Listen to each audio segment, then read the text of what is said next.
Welcome back. It's our last day of ITC and the last plenary session. However, we have very exciting stuff that I'm sure you will like. Today, as I mentioned the first day, I have some announcement to make regarding the awards that were not announced at the opening. But then we'll go ahead with our keynote speaker who is with us here. You remember the McCluskey Best Doctoral Thesis Award is a competition that goes on in a couple of steps, the semifinals and then the finals. We had the semifinals already taken in advance, but the finals were here. And yesterday, the results were finalized. Of course, we have a large committee that works on this. We have academic judges, industrial judges. We do have coordination around the world. And the global coordinator is Michele Portolan, and Paolo Bernardi organized it here at ITC, the session and the judgments of the judges. And the three that we have the third runner, I don't know if he's with us here, Yu Li, and then we have the second runner, Anuj Dubey, and finally, the winner of this award this year is Fernandes dos Santos. He comes from Brazil, and he has a thesis entitled Understanding and Improving GPUs Reliability Combining Beam Experiments with Fault Simulation. Congratulations, Fernando. If you are with us, you may stand up. Fernando is here. Thank you so much. All the best. During the break, you can congratulate him personally as well. Okay, one more. We do also announce here the award that is combined, JETA and TTTC together. The best paper of JETA, you know, JETA is the Journal of Test Application, Theory and Applications. This year, the winner of this award, or the winners of this award, are Shiwei, Pohua, and Kwanjong, KJ. All three of them, unfortunately, are not here with us today. However, we are able to send the certificate with Shiyu today. And the paper is entitled Using Both Stable and Unstable SRAM Bits for the Physical Unclonable Function. Okay, congratulations to the three authors.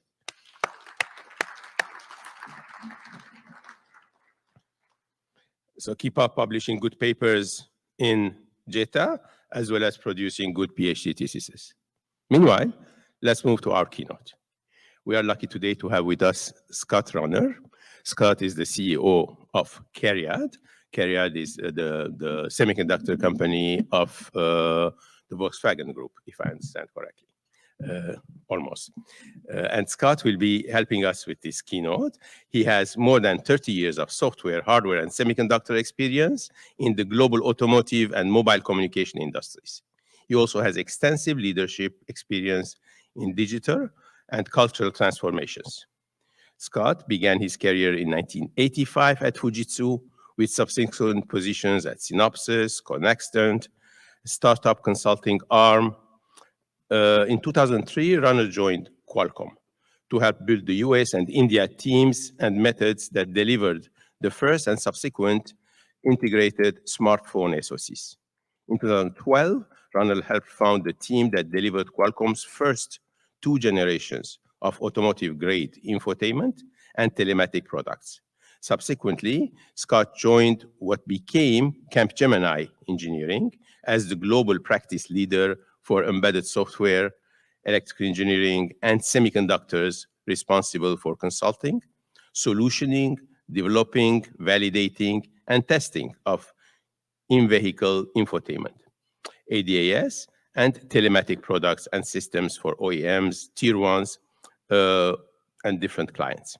Scott is currently the CEO of Cariad, where he leads a team focusing on hardware development, cloud technologies, and connected infotainment for Volkswagen Group brands. He has a BS in applied physics and did graduate work in computer science and engineering management. Scott, please welcome.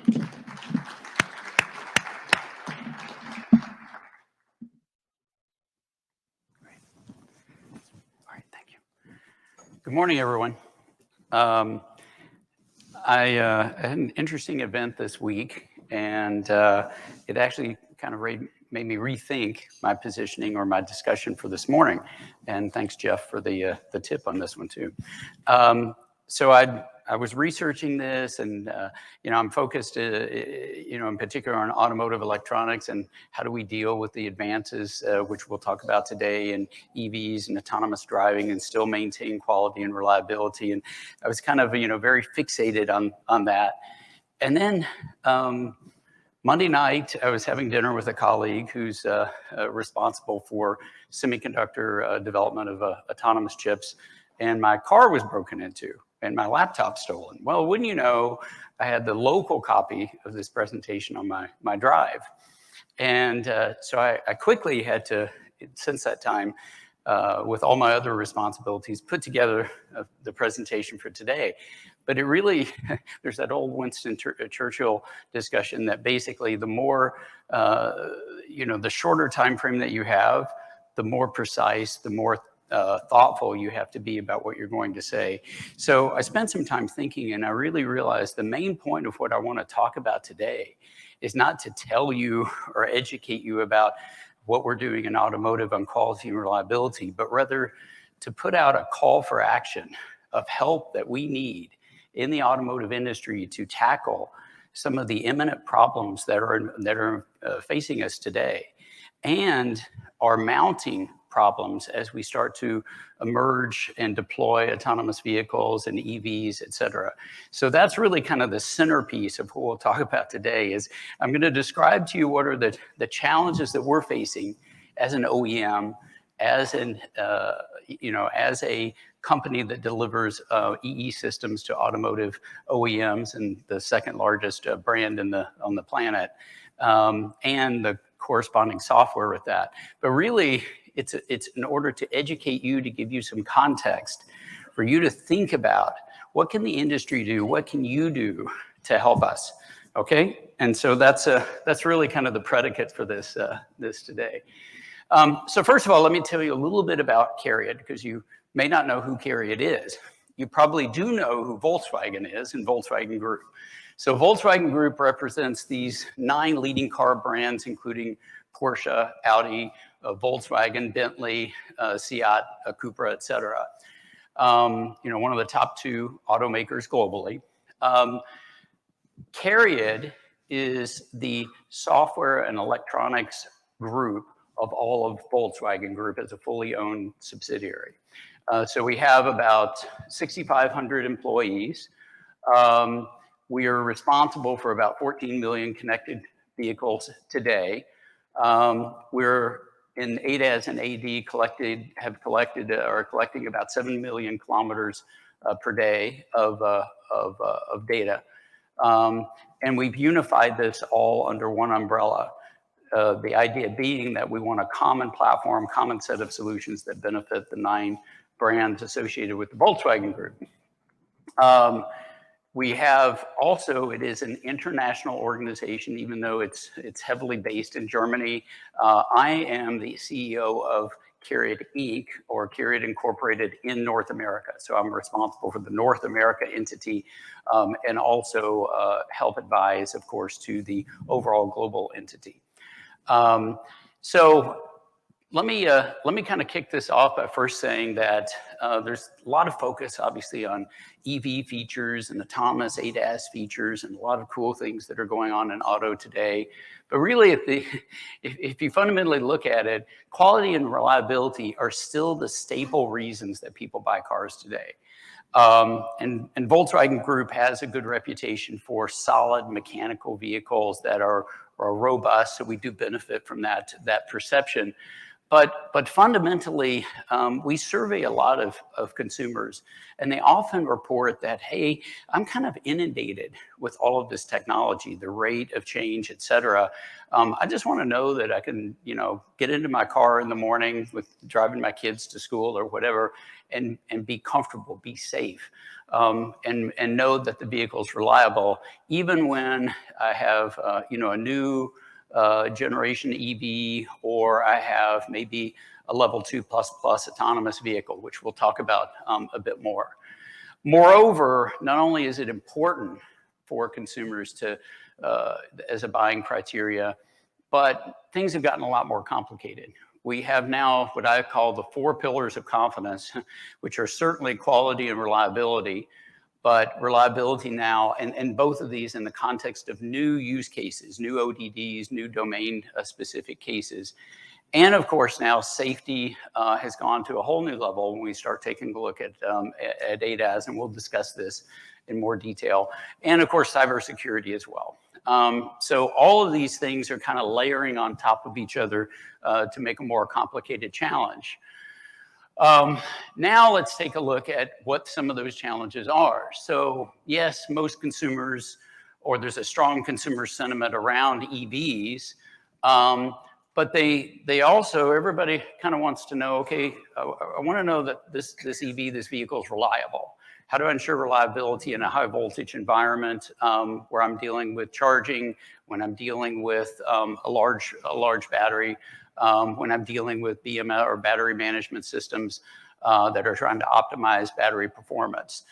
Moreover, we also have increased levels of autonomy as looked at as the SAE levels as we move from level 2++ or to level 3 or level 4. So in other words, the notion of hands-on, eyes-on, or moving to eyes-on, hands-off, or moving to even eyes-off, hands-off, and maybe even eventually, right, driver-off.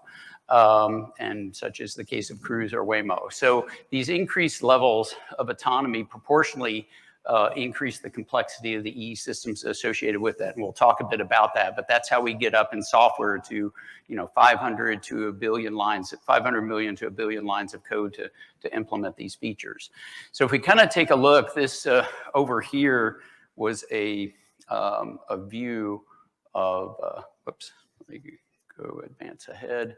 If we take a look at this, these are kind of the opinions by SAE level in different markets of how long it will take for us to reach level 4 autonomy. And of course, as we know over the past several years, that's been pushed out further and further and further in terms of when people think that we'll achieve that from a mainstream perspective. And part of this centers around the confidence that people have in these types of solutions. And that confidence comes back to you, how from a quality, reliability, safety, and security perspective, we can tackle some of these challenges. So now let's take a look more specifically about the technologies that are compounding the problem. So over on the right, I have just a kind of a simple system tree of ECU failure contributions. And this is just an example if we're trying to hit below a 10 ppm at the ECU level in a car. So electronic control unit, right, is the box. And we'll talk more about the changes in the architectures of these boxes going forward. But if we take a look at this, we look at software and, whoops, sorry, I did that again. If we look at software, which is going up radically fast. Here you don't even see a contribution of software here from the quality perspective, but we're going to talk a lot about this particular topic and the contribution of that. But if we take a look, obviously, on the hardware side of the components, ASICs and microcontrollers and certainly ADAS processors, the complexity of these are soaring. And correspondingly, the power associated with these is soaring. So now we're on ADAS chips for level 2++ even. We're talking about over 1,000 watts in some cases related to a system to support that. And that's just growing. So the thermal design points of these systems are becoming more and more constrained. System partitioning and SoC partitioning is becoming more important, and we'll talk a bit about some solutions around addressing that. So that becomes very problematic while we're moving towards a case in which about 35% plus of the content of a vehicle is becoming electronics and software in terms of the ABOM or the automotive BOM costs related to this. Moreover, we have a dynamic situation where no longer are the workloads fixed when we ship the car at what we call startup production or SOP. Because of over-the-air updates, we're constantly adding workloads and changing the behavior of the system after the start of production. So now imagine a situation where your workload is increased beyond what your original simulation models or assumptions were during development. So you now have to anticipate this kind of envelope of headroom that you've got to account for over time. And then, of course, we have cases in EV where we're obviously looking at high voltage domains. We're looking at new compound semiconductor technologies to account for, and then the associated defect modes of that and the base materials themselves. So it's kind of a mounting challenge, right, that we have to divide and conquer. But there are some positives. And I think one of the positives is the things that are motivating us to tackle complexity in the automotive industry also benefit quality and reliability. And first and foremost is the migration to what we call zonal architectures. So in the past, of course, we had hundreds of electronic control units or ECUs in a vehicle. The next step for that was to move to DCUs or domain control units. And there we had a collapsing of maybe 4 to 10x in the number of these electronic control units. And the peripheral control units got less sophisticated. So more of the intelligence started to become centralized. Now we're moving into zonal controllers where, you know, be it 4, 3, whatever zones, the actuators and servers are being controlled on the periphery, but you have maybe even just one high performance compute unit that's actually controlling all of that. And it truly does look like a data center on wheels in these cases. So as you know, the consolidation and reduction of the number of parts improves the overall quality of the system and can improve the overall integrity likewise. One of the other side benefits of this that you'll see at the bottom here is this wiring harness. That wiring harness is representative of a previous distributed ECU architecture where you had kilometers and kilometers and kilometers of wiring.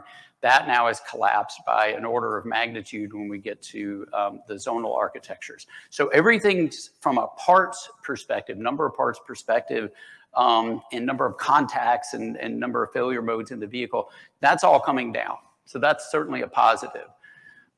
There's also stuff that you all are doing that's very fascinating. The introduction of machine learning, the introduction of parametric modeling, the introduction of other techniques, like some of the paper winners earlier, that are also offering hope to be able to model these faults, identify testing solutions to address these faults and new fault models that are emerging and how to tackle those.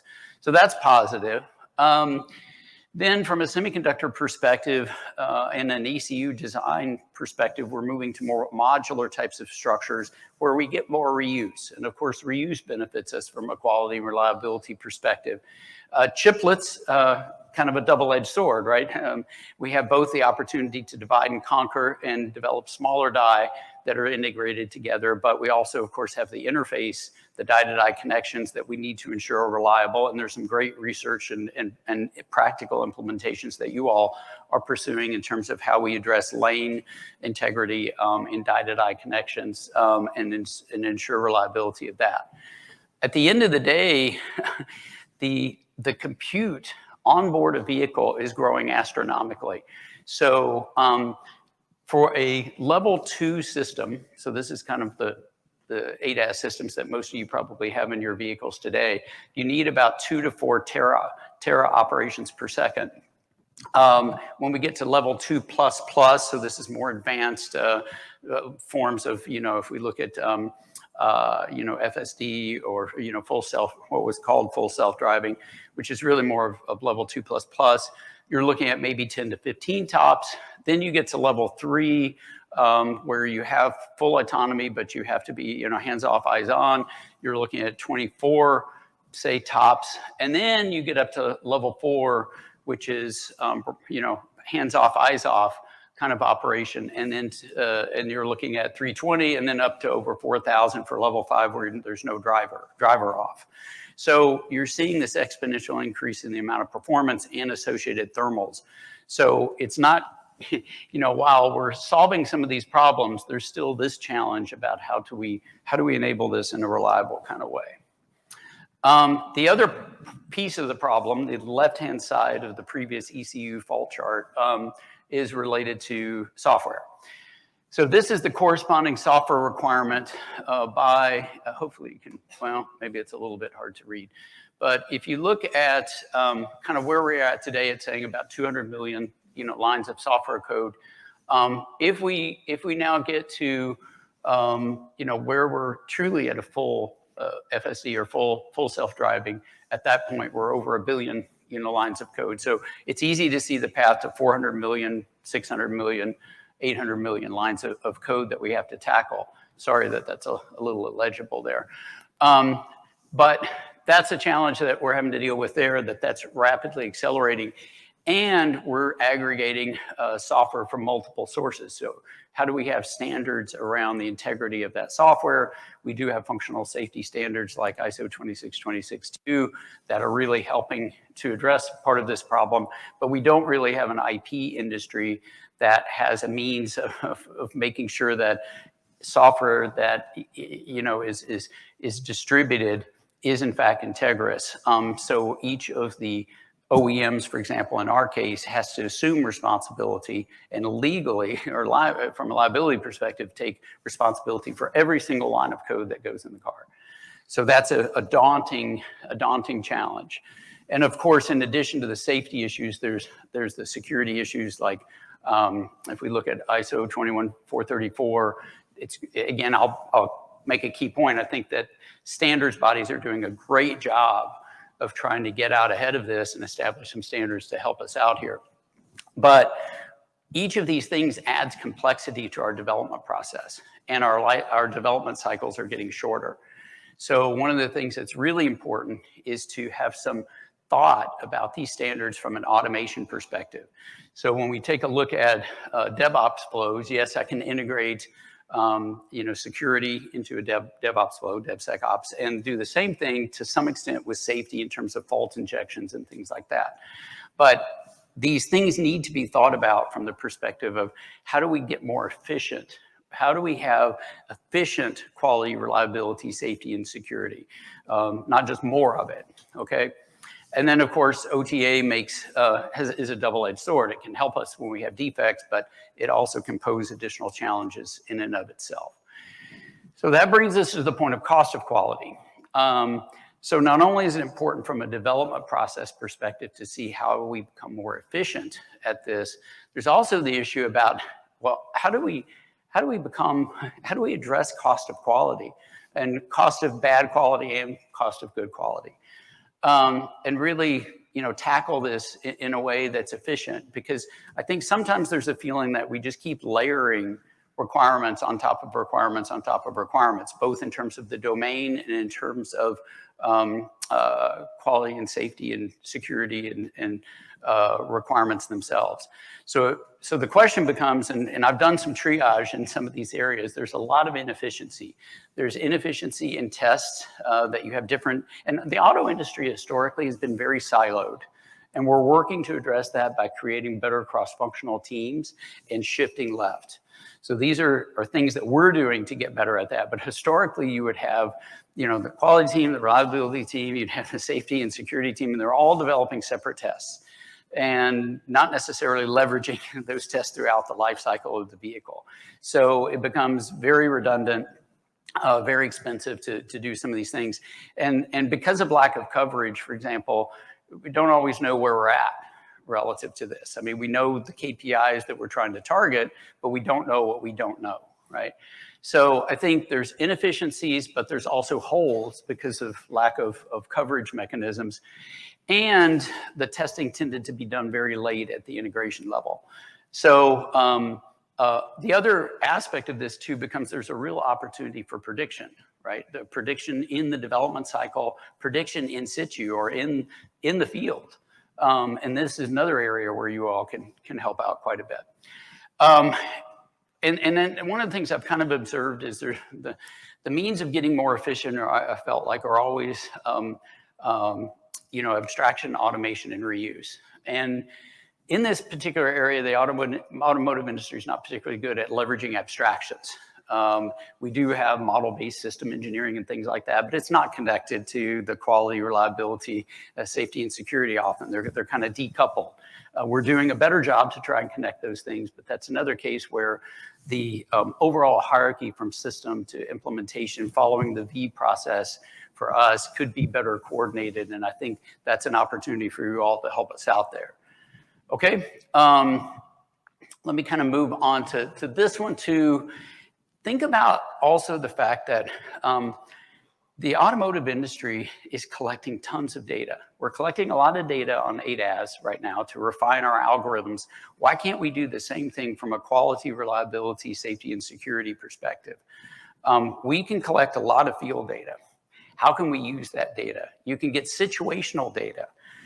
So we could give you a ton of data, but we're very fixated on ADAS algorithms. I think that there's an opportunity here that we're not exploiting yet to be able to look at how we could address some of this both. And I was involved in a project where we developed a level 4 autonomous truck and actually created a remote monitoring center. So the idea was that you would have prediction, so predictive maintenance and predictive faults, and then you'd have the ability to remotely diagnose a truck failure, do a safe stop on the truck and remotely diagnose this. And we started thinking, well, what about this concept of a digital mechanic? Like, what could the world be like where now, you can't do everything before SOP or before start of production, but what could you do in the field of collecting data, observing data, debugging issues, things like that. So I think there's a real opportunity here. I mean, some of the things we do now in terms of how do we prevent warranty claims and things like that, great. That directly affects the bottom line of an automotive company. Software repairs, but also this notion of today we use kind of a little bit of a brute force approach where we identify certain feature flags, and if there's a problematic feature and we detect it in the field, we'll just turn it off immediately. Well, there's an opportunity to go a bit beyond that, I think. So intelligent debug throughout the life cycle. I think there's a real opportunity for fault debug, for overall debug, predictive maintenance, predictive fault analysis. And then this will be kind of one of my key points here is we sometimes treat quality, reliability, safety, and security in isolation. And is there an opportunity to have a more transparent, comprehensive model that connects these things together? And if I just think about taking the ISO 26262 model from a system point of view down, when we start to think about this, we of course look when we do our FMEAs, DFMEAs, et cetera, we certainly think about these possible modes all the way down the tree, right? But why can't we use that kind of analysis into our quality, reliability, safety, and security planning more comprehensively rather than kind of in isolation? So I might have tools from one vendor that are focused on security. I might have tools from another that are focused on safety, another that are focused on reliability, and another on quality, et cetera. But how can I have a system view of all of this that allows us to be more efficient? Again, I'm not up here talking about answers. I'm just talking about the problems and being hopeful that with a body of bright engineers such as yourselves, there's solutions out there in this audience. So that leads me to the challenge for the industry. How can we leverage these investments in throughout our life cycle? So in other words, how can we have better reuse throughout the life cycle? How can we have more visibility around coverage from a comprehensive perspective? If I'm worried about, for example, just functionality, great, but how can I reuse that in the context of, for example, if I start to take a look at non-functional KPIs, so performance faults and things like that, how can I utilize these things in a comprehensive way rather than just thinking about it completely separately? How can I use, as we talked about, in-field data to predict, debug, repair, and build better products to feed that back into the development flow? And kind of fundamentally, we all, as you all know, for the last, particularly I think 5 years, maybe 10 years, have been talking about shift left. So how do I, in the B process, move things to the left-hand side through virtual ECU testing, more simulation, more accurate simulation, et cetera. This is a huge area. This is almost, I hate to use the word low-hanging fruit because it's not easy. And I've done it with a few different programs. But if we even think about this, not only can I do it from a quality and reliability point of view earlier in the process and influence the design, from a design for manufacturability perspective, from a DFT perspective, from a design for security perspective, and even a design for safety perspective. As you all know, you know better than anybody, if I can shift that work up front, I avoid and open up a lot of problems downstream. It's always exponentially, you know, the 10x rule, right? Exponentially more expensive to find these things late. So if I can shift that left, that's great. If I could have better simulation models that I can reuse through the system, that's great. Then I get into things like, you know, for example, DV, PV, EV, so electrical, you know, validation testing, et cetera. All of these things that automakers have to do late in the process. Today, there's often a 3-cycle process at the back end to do those test cycles. That's extremely long. I mean, each of those test cycles probably, you know, takes, you know, 12 to 16 weeks, or can take 12 to 16 weeks, and you're talking about having to do 3 of them. So now you get done with the development of these great ECUs, and you have to go through all that activity. So some of this stuff, doing it incrementally, shifting it left, relying a little more on simulation, relying on design for X, DFX, in all of these domains, would really, you know, obviously, I think, help us out, but doing it in a comprehensive way. So, you know, I say here, we do need solutions now that help us be more efficient and are thoughtful about the cost of quality factors and how do we address those, okay? So anyway, I'd love to have discussions with you all about this in more detail. I'll be around today, and we're gonna have some time right now as well, I think, for some questions too. So maybe I'll stop at this point and we can entertain some questions if you have any.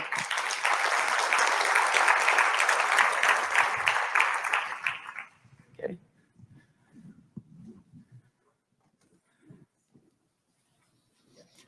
Hey, Scott. Jeff Erich from AMD. I'm going to go first because everyone's still waking up and all that stuff. This is really exciting. The one area that I'm really interested in is when you talk about the cost of quality trade-off, and you're arguing about the money you could spend preventing problems versus avoiding failures. Give us some guidance from an automotive perspective. Is anything but 100% prevention acceptable? Is there a way to back off that curve somewhere? So of course, as a CEO, I have to be a little careful about some of these. Sorry statements. to put you on the spot. I'll give you. It's a great question, and I'll give you some reference points and some comments around that. So last year we went to Shanghai after all of us were buttoned up and limited international travel. We go to Shanghai, and Chinese automakers had done a phenomenal job of innovation. They came out with just some both from an infotainment perspective, but also an ADAS perspective, an autonomous driving perspective, amazing advances in a short amount of time. And their approach was, I'm not going to get to 100%. I'll go ahead and deploy a solution more quickly, and I'll leverage over the year updates to keep refining it as I learn, because I don't have a perfect crystal ball, of what something needs to be. So I think that there is a reference point that faster innovation does come at a little bit of risk. If we could look at Tesla and make the same arguments on Tesla as well, that, innovating a little faster was a little riskier. Now, when you've got 40 million vehicles, on the road, like VW Group, you have to be more careful. So I'm not saying we can be like a startup from that perspective. We obviously have to be more measured, from that perspective. But I think there is a balance of that. And the cost of quality also, just looking even at what some of the tier ones and OEMs are doing in my past life, where the amount of remanufacturing and the amount of warranty claims that they're having to deal with for some fairly, if we take up the Pareto principles, some fairly basic things. It's kind of, if you kind of look at some of the root causes there, a lot of it gets back to this issue of a lack of a system view of a lot of these things. So in other words, let me think of an example. I'm developing a particular electronic control unit, and I'm focused on the CPU or the GPU from that. But I'm not looking at how that contributes to the system. So I actually could have maybe designed this a little bit more redundantly, or I could have added a little bit more headroom to be able to have software patches. It's kind of not, again, the DFX, it's not designed for these things from inception. And that would be an area where I think that you could come out with kind of an initial version that's maybe not perfect, if you will, but you've got some headroom in there and some forethought about how I can modify this design to make it more robust subsequently to, once I learn more about the ODD or the operational design domains of how it's going to be used. Sometimes the usage domain changes. You don't realize that it's going to be used exactly in this way. Does that help? Yeah, that's a good answer. Thank you. Yeah, sure. Yes? Hey, Ken Ferguson from Microchip. So you started off on your very first slide talking about quality and reliability, how important that is to customers, that want to have the same experience every time you get in, your car starts, it gets you where you're going, right? And then you go on to talk about all the interesting and cool things you can do with over-the-air updates. To me, and I've had this happen, I get into my vehicle and I don't have the same experience I had the day before because the manufacturers decided to push some update overnight. That is the opposite of giving me that trust and confidence my vehicle is always going to behave the same way. How would you reconcile those? I think that's a great point. I think that from CX or customer experience is maybe sometimes takes a backseat to technology. So I'll give you an example that when I first joined my company, I came in and it's just something I've observed for the last several years is that there's a fixation or focus on features. And so what I did is I took I'm a lawyer at Disney, so I'll use this example. If you care about something as a consumer, right, you often get a vanity plate. So, you got a vanity. So anyway, one of your vanity plate for a certain persona might be the Disney family, right? So what does the Disney family care about? The Disney family cares about if they've got an EV, do I have enough range to get to Disneyland? From a charging perspective, can I, if I'm picking up my kids at school and whatever, can I have route planning, for example, to soccer practice, But what I'm trying to get to is think about it from the user perspective. But instead, we end up with these individual features, and then we patch the individual features, with OTA. And you raise a good point, which is OTA itself is not a technology. It should have an experience view of how is the user going to receive that. So I'll give you an example. A lot of people get these OTA messages. You gotta click through 5 times and accept this and accept that. And it's like, what about setting a personality profile, which says, I know my wife, for example, is exactly like you talked about. She doesn't want to see disruptive change because she's getting out of the door, she's going to work, she doesn't want to get disrupted. Whereas other people are early adopters. They want absolutely every FSD update. They research it, they're into it. There's just different consumer behaviors. And I think the customer experience needs to be part of OTA as well. But that's a good point. Yeah. Hi, Steve Sutter from Siemens. One of the points that you made that jumped out at me was inefficient testing. And you listed, for example, many superfluous tests. I guess that's tests that are not needed, and double counting. Or yeah. Not quite sure what you meant by that. I basically meant, sometimes basically the same coverage is achieved. If we think about test grading, I've got multiple instances of basically the same test written by different teams that could be unified more efficiently. So that was kind of the intention. And superfluous might not be the perfect word, but okay, but the same different tests basically covering the same thing. Exactly. And what do you mean by double counting? Double counting, basically the same thing. I've got n number of the same tests that are just duplicated. So sometimes you'll look at a test suite and you'll go, wow, that same test is over here, and I don't look at the grading contribution of that particular test to recognize I don't really need it. Okay, and the last one was lack of coverages. Can you give us some examples where you've seen lack of coverage? I think on the coverage issue, it's really somewhat lack of visibility. So on the functional side, it's pretty easy. There's not a great functional coverage metric at the system and software level as there is, for example, in DB. You know, I was in the DB world for quite a while and set up those flows, and I knew exactly what my defect rate versus fault coverage was, versus functional coverage was, and even for you know, transients, you know, I had a good idea of that. Now a lot of times it's we're back to number of tests. You know, coverage equals, you know, 80% of the tests that are, you know, run and passing. Well, what does that mean at the functional level? What does that mean at the transition fault level? Now you guys actually with your tools do provide great, you know, stuck at fault, bridging fault, other. So structural faults, I think, are well modeled and well represented at that structural level, but at the system level, at the functional level, and correlating those, I feel like sometimes we still fly blind to not having equivalent functional models. Thanks. Yeah, thanks. Hello, I have a question. It might be a little bit regulatory in nature, but I'm hoping you have a kind of an elevator pitch style answer to this regulatory issue that's been bothering me about the whole ADAS world and for quite some time. And that is with the downloads and the safety critical systems, we have some examples in other industries where the regulatory and standards communities move extremely slowly. Medical devices, even though the technology for the over-the-air download is there, you might get permission from the FDA to update the insulin pump, you know, every 2.5 years, if you're lucky. And same thing with the conservative behavior in the FAA. We have eyes off, hands off capability in airplanes to land 0-0 at least 5 decades ago, and you still can't do it.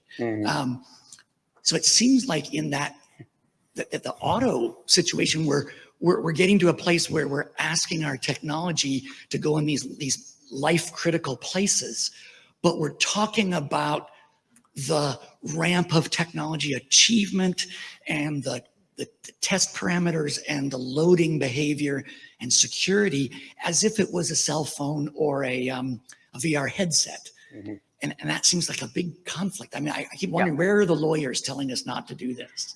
So they're in my company. So I think VW Group is on the more conservative extreme of the spectrum, just because of the number of vehicles we have in the market, and we're, you know, got a long history, et cetera. So, you know, we're not going to be like, you know, Tesla or the Japanese, Chinese automakers that are much more aggressive about OT. I literally heard at IAA in Munich a few weeks ago that there is a case of, sorry for laughing, but a case of updating ADAS algorithms via OTA on the fly through a shadow device. So you basically have a shadow device, you download it, it's then running in parallel while the vehicle is moving along. And if it deems that it looks secure enough, then it switches over and then uses that update. I'm like, I don't see that happening in our company for a long time. So what we do is we segregate the types of updates. So an homologated or safety critical type of function actually goes through all of our standard vehicle testing processes, and therefore it's got a very long cycle time. We don't do those things short in our company. Infotainment related things that don't have an impact on criticality, those things can get updated much faster. So we deliberately segregate that. I haven't seen an industry standard yet for that. But in terms of agencies, you know, if you have an issue, like for example, for ADAS, right? You have to have, and different states have different requirements for this, right? You have to log and have 10 to the 8th number of miles typically and all this kind of data. So you have to really think through what you're doing and anything that you touch from an ADAS point of view, especially in certain geographies. China's just a lot more aggressive about that. So it's a balance. So in our company, we're in your boat, maybe not 2 years. It might be more like 9 to 12 months to do some of those safety related updates. Whereas, you know, a Tesla might do it in less than 3 months, right? Okay, good question. Thanks. Hi, I'm Cheng He from NXP Semiconductors. Okay. So I like the ideas to leverage and apply in-field data to predict, debug, and repair for better products. As a semiconductor provider, we are putting more and more on-chip sensors, monitors. But once the chip put in the module and put in the car in-field, we pretty much lose the track of the data. So I wonder, so with this in-field data, a huge amount of data we have to store off the chip, probably somewhere on the cloud. So I want to see what's your vision about the data access, the ownership. So OEM and tier one and semiconductor company, who have the access to which data? And do you have any concern about security and privacy? Oh, yeah. So our philosophy is whatever data is in a car is actually owned by the consumer. So they have to consent or opt in to share that data. And we take a pretty conservative view on that. I know others might not be quite as conservative, but let's say they do opt in. Then the question becomes, what data could you use? And the comment you made is exactly a discussion we were having with a semiconductor company last week, which is you've got all these sensors, you have thermal sensors, you have process monitors, you have all sorts of, you have performance, counters and things like that make a lot of sense to get access to, because if we think about how much headroom exists, for example, to do an OTA update, we're basing that on a reference design that we're using in-house, as opposed to, well, what's really the in-field behavior of that. So I think you're right. I think there's a latent opportunity here to access some of those sensors. And, we obviously have to be careful about piping everything to the cloud, but some of it, you could even do some local analysis and do like anomaly detection. Like, gee, this particular sensor is now kind of out of range. What is that case? And maybe use some metadata and pipe that to the cloud to say, hey, here's a trend I'm seeing. Like, one of the issues we're still struggling with is aging. Like, okay, aging over an automotive life cycle of 10 or 15 years, how is that going to affect my headroom on when I'm running at those temperatures, that amount of power, and I'm doing OTA updates? What's that doing to the lifetime reliability of the device? And so we get these guardrails up front, but we never monitor them after that. So I think it's a great point that could we tap into some of those, and maybe let's have a conversation about how to do that. Thank you. Great, thank you. Hi, Curtis Gilgan from AMD. Clearly there's different operational profiles between, consumer versus industrial, like mobility as a service, robotaxi, et cetera. Can you give us a gauge on what speaking to the cost of quality, what are the budgets, expectations for key on, key off testing, structural versus, versus periodic testing, structural versus mission mode? Yeah, it's a good question. I might, to be more specific, have to follow up on that. But in general, I think cost of good quality.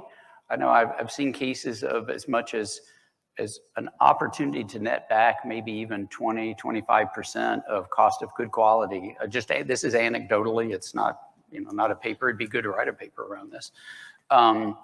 But I've seen that's kind of one of the areas. The cost of bad quality, it gets back to this point about inefficiencies. Like, if we were to take a look at our total quality, or our total testing budget, and then we said, well, how much of that could be reduced because of the redundancy comments made earlier, or shift left, or so we're starting to pull together some of those models to estimate the effects of that, and that's where we're running into some cases of some missing technologies, or technologies that don't play together, from a system point of view. I've got kind of pigeonholed a tool here, a tool here, a tool here, a tool here. Can I have a unified database view of this? But honestly, it's a little immature. That we need to do further study to kind of quantify some of the points that you're talking about of cost of good quality and versus cost of particularly bad quality, and what we could do to be more efficient there. So I didn't really quantify your answer. I think I'd have to take that as an action to kind of go look at what does that look like. But that's an important that is a huge topic for us, and we need to build some models around it. Thank you. Time for one more? Yeah, sure. Okay. Mark Berry, COT NPI Group.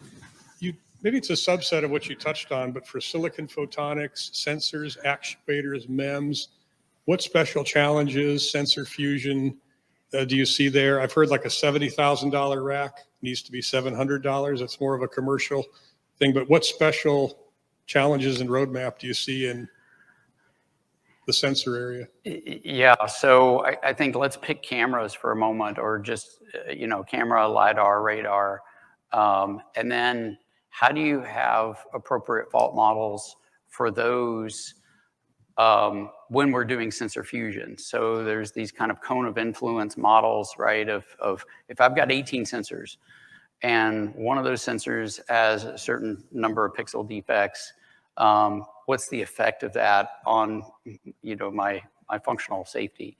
That's a hard problem today, and so it requires both a manufacturing test solution and then a functional safety perspective to tackle that. So I know that's one. If you want to go off and tackle one, I know sensors, camera, LiDAR, radar sensors. There's definitely companies out there that are coming up with good models for how to tackle that one, but that's a good one there. And then I think this trend towards, in the past we had a lot of complex actuators, and the actuators themselves, there's two schools of thought. There's I'm going to push the complexity into the actuator and let the actuator, handle everything, and therefore I've got to have all of the quality, reliability, safety, and security in the actuator, versus I want to make things as simple as I can, and I'll centralize the control of that. So that's kind of one of the trade-offs. But regardless which direction you go, that needs to be designed from a perspective to address the inherent quality.